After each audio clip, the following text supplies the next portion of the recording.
Rasulullah ada bersabda dalam kitab Duratul Nasihin, muka surat 335, hadis yang bawah sekali. Muka surat 335, hadis yang bawah. Qala Rasulullah sallallahu alaihi wasallam, "Idza kana yaumul qiyamah kharaja syai'un min jahannam ismuhu Quraisyun min waladil aqrabi tuluhu ma baina as-sama'i wal ard wa urduhu min al-maghribi ila al-mashriq fayaqulu Jibril alaihi salatu wassalam ila aina tadhhabu ya Quraisy fayaqulu ila arsati fayaqulu liman tadlubu fayaqulu adlubu khamsata nafarin al-awwalu tarikus shalah wathani mani'uz zakah wasalisu aqul walidain warabi'u syaribul khamri wal khamisu al-mutakallimu fil masjid kama qala Allah ta'ala innal masajida lillahi fala tad'u ma'allahi ahada. Al-hadis. Alhamdulillah. Yang maksudnya, apabila telah datang esok pada hari kiamat, mana cerita ini menceritakan, hadis ini menceritakan apa yang akan berlaku besok di hari kiamat, dan semua kita akan lalui, dan semua kita akan berada di alam itu.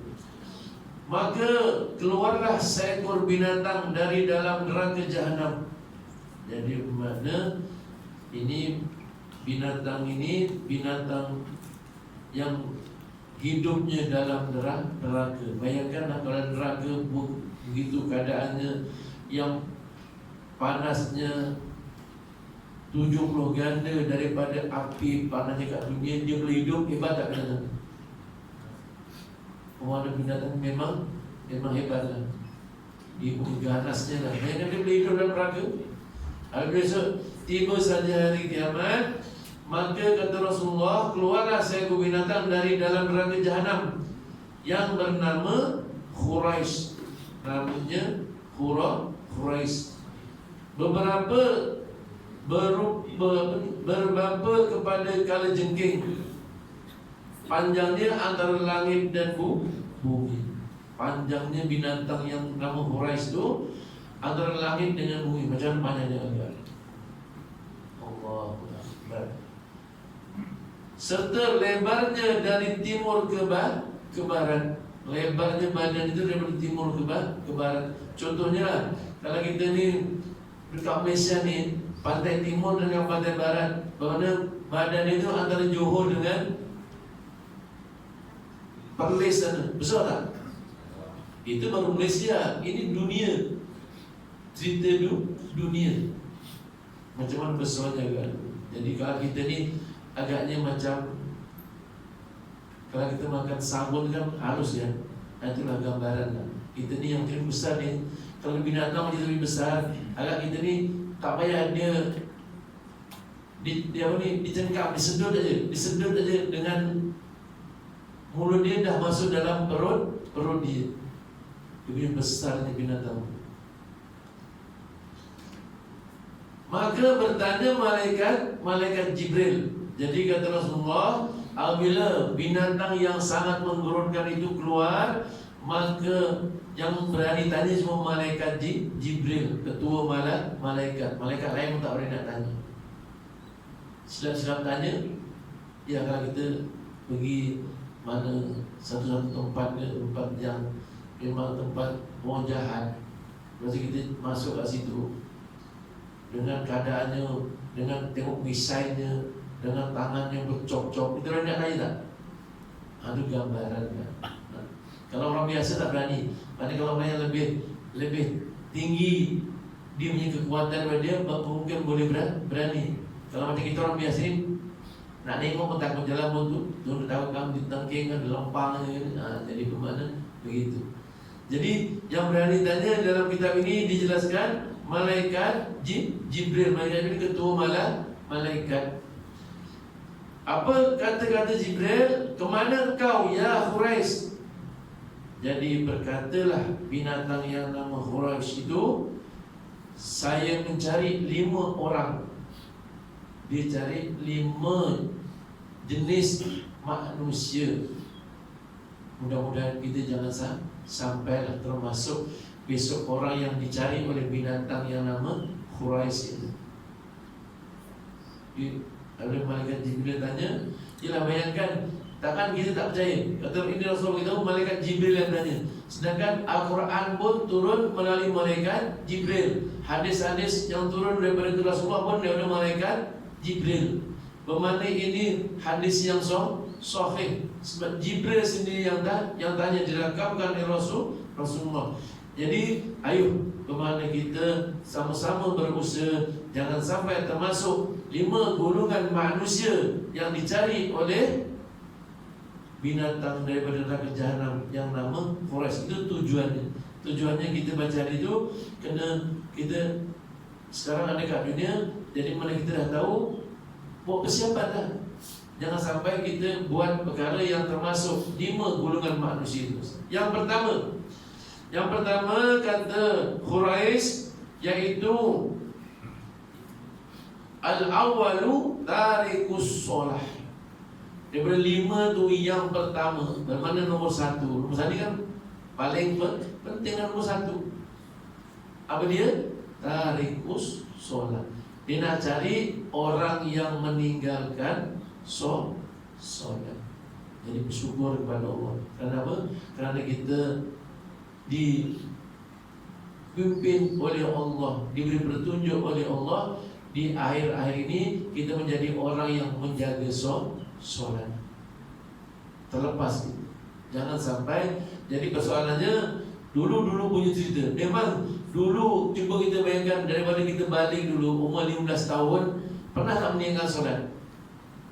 Mungkin tak mati gitu-gitu. Kalau mati jadi habuan Quraisy. Mati kita meninggalkan solat, mati ada meninggalkan solat. Jadi persoalannya bermakna lepas ini kita jangan sampai tergamak nak meninggalkan solat. Dan kalau kita orang lelaki, ayo sama-sama kita berusaha solatnya jamaah. Itu yang sempurna. Kalau solat sendirian bermakna masih orang yang rugi, yang dalam kerugian. Jadi bermakna begitu. Dan solat pun bukan hanya memadam, boleh solat. Takut Allah Ta'ala memberi amaran, a'udzubillahi minasyaitonir rajim, fawailul lil musallin, neraka jahanam bagi orang yang solat. Dah solat, tapi Allah Ta'ala masih beri peringatan, tempatnya neraka jahanam. Kerana alladzina hum an solatihim sahun. Dia solat tapi sahun itu mana lalai. Lalai itu kalau saya belajar kata guru saya, lalai ini para ahli tafsir mentafsirkan, dia solat tapi tak nak belajar solat. Dia solat tapi tak tahu ini rukun ke, ini sunat ke, ini makruh ke, ini harus, dia tak tahu. Dia solat tapi tak tahu ini rukun qalbi, ini rukun qawli, ini rukun fi'li. Dia solat tapi tak tahu rukun solat itu ada berapa. Ini bahaya. Baru-baru ni berlaku di madrasah saya. Di madrasah saya, kalau tadi dalam waktu masih main jamaah. Ini berlaku betul ni. Ini belum berlaku. Apabila saya jadi imam, belakang dia saf nomor 2, di sebelah kiri sikit, jadi nampak perbuatan itu. Apa yang berlaku? Rakaat yang pertama, apabila sembahyang subuh ni berlaku. Apabila rakaat pertama sujud, dah apa yang tidak, sujud yang pertama, sujud. Apabila sujud, saya tengok dia angkat kepala sikit. Dah sujud ni, semua sujud. Saya sujud, dia pun sujud. Lepas saya ternampak, sebenarnya belakang betul. Dia bergerak, angkat kepala sikit. Lepas tu dia taruh balik. Jadi apa jadi sebenarnya? Dia dah angkat, tapi dia letak balik. Apa jadi sebenarnya?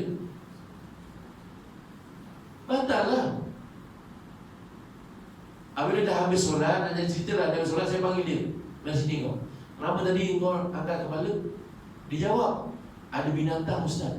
Mungkin dia sudah dia tak tengok, dia ada apa ni, binatang yang kulit keras tu, umai yang kecil tu. Jadi mungkin maksudnya tak selesa lah, dia dah gigit apa, dia takut dia angkat. Lepas tu kemah tu lari, dia pun sujud balik. Jadi dia jawab, ada binatang. Walaupun ada binatang, kalau kita tersujud ada binatang, kita dah angkat, tak boleh sujud balik. Bermakna sudah menambah rukun. Jadi kalau dah terangkat, bangun terus, tak batal. Yang jadi batal itu sebab diangkat, sujud balik. Bermakna sudah berapa kali sujud? 3 kali lah. Mana satu rakaat itu 3 kali sujud, satu rakaat 2 kali sujud saja. Jadi kalau diangkat, ditaruh, dah 2 kali sujud. Nanti yang kedua lepas duduk antara sujud lagi dah 3 kali sujud. Menambah sekarang sujud itu rukun. Ini berlaku. Jadi batal otomatik pada hasil ongkos sembahyang sebelum. Nah, sebaiknya kita nampak. Kalau tak nampak, mungkin tak tahu. Mungkin tak tahu kalau dia batal. Ini berlaku. Jadi baru kita kena tahu. Contohnya sama juga. Kalau contoh itu tadi rukun. Kalau kita terlupa tahiyat awal. Dah rakaat yang kedua, berarti tahiyat awal, terus bangun. Ini berlaku saya di bukan Anas. Ini saya sendiri berlaku. Saya belakang imam.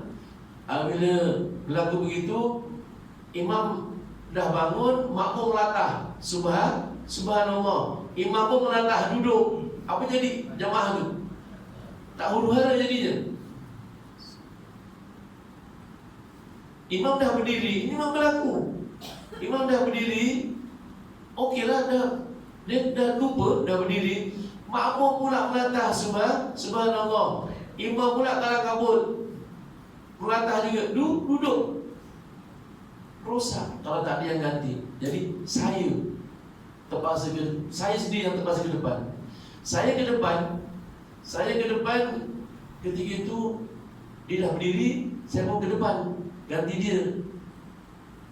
Dia pun tak keluar. Saya dah keluar tu. Dia pun tak keluar lagi. Mana 2 imam. Dia tak tahu yang itu batal. Jadi Allah. Nak macam mana? Imam kau batal lah. Macam dia batal, kita pula batal. Jadi kalau kita jadi imam, ada orang ganti, keluarlah. Otomatik adalah perkara yang tak kena. Kalau kita jadi imam, ada orang ganti ke depan, bermakna adalah yang tak. Sebab tu belakang imam ni kena tahu. Kalau tidak kena tahu. Sekiranya benda itu berlaku, kalau kita tak ganti ke depan, semua jamaah rosak sembahyangnya. Bermakna kalau dia ikut imam tu, terus imam dah batal. Sebab kan itu tahiyat awal sunat. Jadi kalau dia dah terlupa, dia tegur, duduk, rosak, batal. Jadi kalau dia terus jadi imam, satu jamaah semua batal. Imam dah masuk balik, jadi makmum semua masuk balik. Jadi mesti seorang kena ganti. Jadi begitu. Itu kalau kita jamaah sendiri tak apa. Itu tempat orang. Tapi saya pergi tempat kena ganti. Kalau tak rosak semua jamaah, nak selamatkan jamaah yang lain tu. Padahal bukan kalau macam surah tempat kita sama-sama jamaah, tak apa. Kita tempat orang. Tak boleh terima kan. Tetapi terpaksa juga nak menyelamatkan keadaan jamaah. Jadi ini boleh. Ini yang kedua. Yang kedua, satu masa sembahyang Jumaat. Sebelah saya itu imam 4. Masjid itu ada 4 imam. Masjid karya saya tahu dah. Masjid ada 4 imam. Jadi imam yang bertugas imam 1, imam 4 tak bertugas. Ketika itu sembahyang sebelah saya. Sebenarnya itu mana? Imam dah usolli, imam yang betul, imam 1 usolli fardhu Jumaati raka'ataini imam billahi ta'ala Allahu imam 4 ni pun angkat. Imam baru Allahu imam 4 ni Allahu Akbar. Apa jadi sebenarnya? Ini imam, bukan orang sembarangan. Dia tu imam, tapi sebelah saya, bukan saya ini bukan nak cerita dongeng. Pasal saya sendiri tahu, dengar. Apa jadi sebagai imam ni? Ya tak sah. Sebab imam satu tadi, imam yang betul, belum menyebut huruf ra dalam kalimah takbiratul ihram, dia dah out. Sebab sembahyang jamaah kita menduri imam dua perkara automatik batal, iaitu takbiratul ihram dan salam yang pertama. Tentukan kita nak takbiratul ihram, imam dah Allahu Akbar, barulah kita out. Walaupun kita tahu qala Rasulullah sallallahu alaihi wasallam takbiratul ula khairun minad dunya wa ma fiha. Takbiratul ula itu kata Rasulullah khairun minad dunya, lebih baik daripada dunia dan seisinya milik kita, kita infakkan di jalan Allah. Besarnya takbiratul ula. Mana yang dikatakan takbiratul ula itu, apabila imam takbir, kita pun jangan buang masa, terus takbir. Jadi dia ada ilmu nak dapat takbiratul ula, tapi terlalu cepat boleh membatalkan. Kan kita nak tegur tengah sembahyang, lagi dia imam, berani nak tegur. Apatah lagi bawa mertua kita. Sebab kita bapa mertua tak berani. Konon apa-apa dan jaga berapa anaknya sudah. Bapa mertua yang macam tu. Jadi mudah-mudahan kita Islam itu penting itu. Bermakna penting, bermakna kita kena selalu muzakarah. Bab solat jangan bab sekali, memang kena banyak kali. Memang. Contohnya kalau ada kesalahan, contohlah kalau macam tadi tu, imam dulu tayar awal mesti separuh duduk, separuh berdiri. Kalau jamaah, kalau imam berlaku silap macam tu, mesti separuh buat, separuh tak buat. Berpadukan kepada ilmu.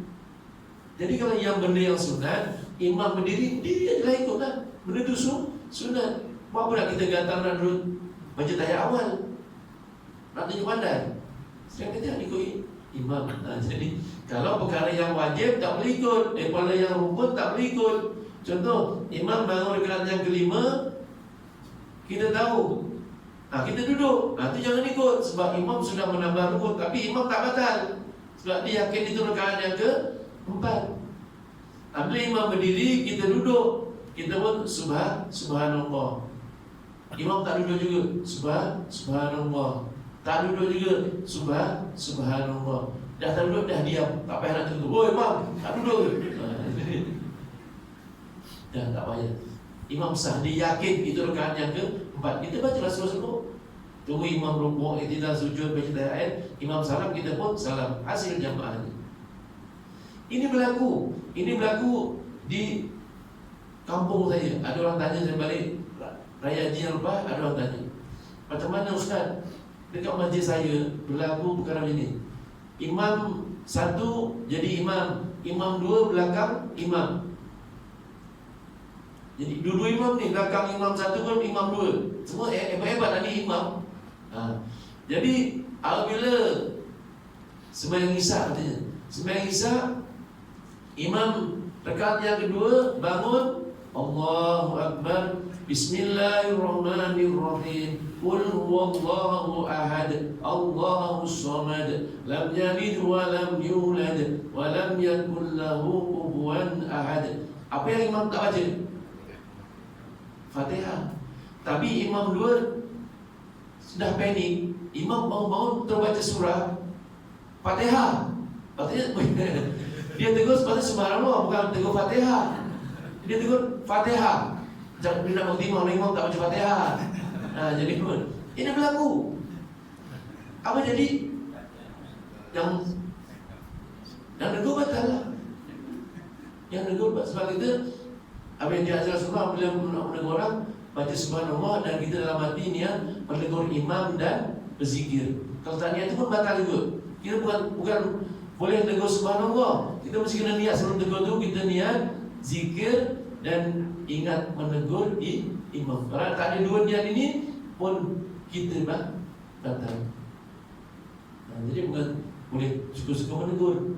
Bukan boleh suka-suka menegur. Alhamdulillah.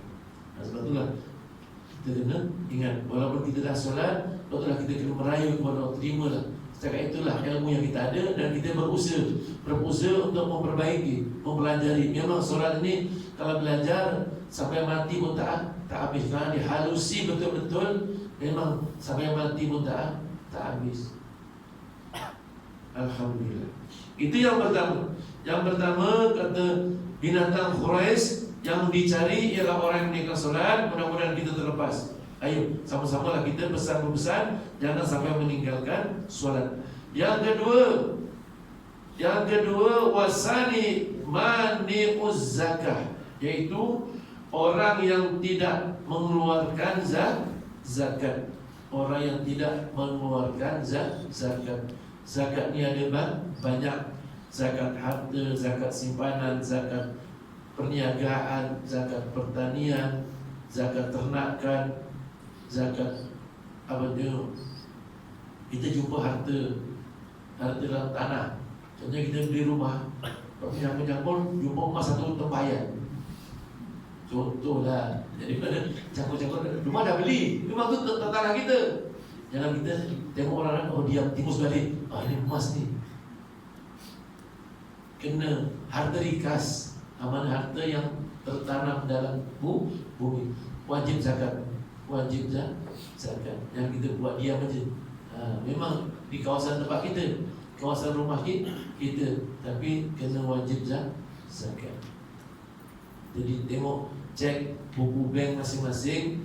Sekarang ni kalau simpanan dia berubah-ubah, kena pergi pejabat agama bagian zakat, bermakna tahun ini berapa yang dah kena keluar, 10,000 ke 6,000 ke 7, dia berubah-ubah tengok keadaan semasa. Jadi memang ini wajib kita, sebab itu bukan hak kita, itu hak asnaf, bukan hak kita. Jadi kalau kita makan, bermakna, dan sedangkan zakat itu maknanya bersih, menyucikan harta kita. Sebenarnya zakat ini menyucikan harta kita. Jangan sampai kita tidak mengeluarkan zakat. Memang boleh tipu. Tak ada siapa tahu. Orang tak tahu kita simpanan kat bank berapa. Jadi biar lebih tak apa, bayar zakat. Yang ketiga kata binatang Quraisy, wasalisu aqul walidain, yaitu orang yang derhaka kepada kedua orang tua. Apatah lagi orang tua kita telah kembali ke rahmatullah, dah berada di alam kubur. Biasanya kalau dah mak bapak kita kat kubur, lupa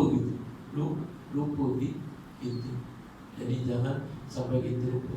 Sebab tu kan kata Rasulullah, idza mata nu Adam angqata amali illa min salas. Apabila mati anak Adam, terputuslah amalannya melainkan tiga. Yang pertama, sedekahun jariyah. Yang kedua, ilmu yang memberi manfaat. Yang ketiga, anak yang soleh yang mendoakan kedua ibu bapa. Jika kalau bapak kita kat kubur sana, dia mengharapkan doa anak-anak yang soleh. Sebab itulah tuan-tuan boleh datang majlis ilmu, boleh datang sembahyang jemaah ni bergembira. Mak bapak kita kat kubur sana bergembira dia. Rasulullah bersabda yang maksudnya, apabila seorang anak yang di dunia boleh dan duduk majlis ilmu, sepatutnya mak bapak kita kat kubur sana dah jatuh hukum kena azab. Tetapi oleh kerana anaknya yang masih hidup ada kat dunia boleh duduk dalam majlis ilmu, Allah Ta'ala perintah pada malaikat suruh jangan diazab 40 hari, suruh cuti. Sebab anaknya kat dunia datang majlis ilmu. Macam mana gembiranya juga. Dah jatuh hukum, kata ni malaikat bukan nangis soal tak jawab, patutnya kena pelakon. Tetapi kata Allah, oleh kerana anaknya kat dunia ada duduk majlis ilmu, jangan azab. Kalau kita lah yang ada kat kubur ketika itu, macam mana agak gembiranya kita? Mereka pun kadang-kadang dah angkatnya maraton dari neraka. Lepas tu dia stop, jangan berhenti. Macam mana pasal kita agak-agak berapa punya menyesal, berapa punya mengeluhnya mak bapak yang tak kubur kalau anaknya ditinggalkan harta, ditinggalkan ilmu, disekolahkan, ditinggalkan harta pusaka, cuma dibuat joli je. Tak nak diinfakkan, tak nak datang semeja jamaah, tak nak datang majlis ilmu. Penyumpah tak mak bapak itu? Kalau tahu aku jual semua lagi bagus. Kalau tahu aku jual semua lagi bagus. Aku tinggalkan makin dibuat gaduh, makin dibuat beli gitar. Mari-mari dulu kat sempang main gitar. Tapi sini tak ada lah. Sini tak ada kesian. Jadi buatnya begitu. Dan kita kena renung. Kita renung hari ini, ada tak kita bacakan Fatihah untuk mak bapak kita yang kat kubur sana. Dia tak nak harapan, dia tak nak apa, tak nak ayam golek, tak nak apa, dia nak tenang. Doa-doa, ayat-ayat Al-Quran. Berapa ayat kita bacakan untuk niatkan, ya Allah, aku baca Al-Quran ini pahalanya untuk mak bapak aku yang kat kubur. Mudah-mudahan dengan berkat kita baca, kita pun dapat pahala, mak bapak kita pun selamat. Sebab trend sekarang di mana-mana lah. Tapi tempat saya lah, sini mungkin tak ada lah. Sebab di madrasah tu tempatnya, di madrasah tu tempat kunjungan. Anak-anak satu keluarga, ustaz, ini saya nak buat tahlil, ini nama-nama arwah, ini makanannya untuk anak-anak tahfiz. Saya mau beritahu, besok malam Rabu datang, lebih baik anak-anak yang mendoakan lagi bagus. Tak datang juga, tapi nasinya datang. Nasinya datang. Sedangkan patutnya anak yang doakan yang baik. Anak doa anak yang soleh. Kita Rasulullah beritahu, memang sampai. Tapi inilah anak zaman sekarang. Ataupun kalau kat surau malam Jumaat tulis nama ani nasi lemaknya. Orangnya cabut, lepas hantar cabut, tapi sini tak ada lah. Dan itu masih okey juga, masih jumpa Pak Imam, masih bagi nama. Ada yang berlaku baru-baru ni, ini memang berlaku. Dia terdekat WhatsApp aja. Ustaz tolong bacakan tahlil ini nama bapaknya. Nama arwah bapak saya. Ada. Antara WhatsApp aja. Astagfirullahaladzim. Anak apa kan? Anak apa kan? Dan kita dibesarkan, diberi ilmu, diberi harta demi itu. Allah. Untuk baca Qul Huwallahu Ahad. Kalau kita tahlil, kalau tidak kita baca suratul Ikhlas 3 kali. Bukannya banyak pun, bukan 300 kali, 3 kali. Tak macam saya ingat dulu, kalau kat kampung dulu tahun 70-an ada kalau ada kematian. Saya ingat sampai sekarang. Kalau kampung saya lah, kalau ada kematian, dia tahlilnya 7 hari. Lepas tu kalau malam tahlil tu, tuan rumah akan keluarkan jagung yang besar-besar tu. Pakai jagung. Qul huwallahu ahad, Allahu samad, lam yalid wa lam yulad wa lam yakul lahu kufuwan ahad. Sampai pukul 12 baru berhenti. Dulu tahlil pukul 12. Kalau sekarang pukul 12, memang taubat lah, tak adalah. Dengan Imam Nawawi dah mampus lah tu. Iya.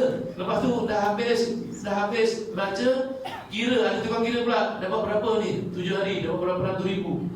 Orang dulu nampak. Sekarang kita nak baca 3 kali pun tak mampu. Ini zaman sekarang. Zaman kita biasa macam mana agak-agak. Zaman anak cucu kita, buat kita kat dalam bodohnya agak-agak. Mungkin. Jadi mudah-mudahan sebab itulah kita kena sampaikan ilmu itu. Jadi mana jangan sampai kita derhaka kepada, itu dah namanya derhaka. Tidak mau mendoakan kedua ibu bapa. Kalau yang masih hidup, orang ni kena dia layan dengan yang terbaik. Kata Rasulullah, kalau ibu perintah, bukan cakap tak ada, itu pun anak derhaka. Dia mendengus saja pun bukan tak ada lama. Kalau jumpa anak sekarang, kalau dia suruh pergi, tolong belikan abah sana apa ni, Barang ni, abah pergilah. Dia suruh kita pergi. Abah pergilah. Anak sekarang. Sedangkan bukan tak ada. Dia pun dah termasuk golongan anak derhaka. Dah masuk waktu hari itu. Alhamdulillah.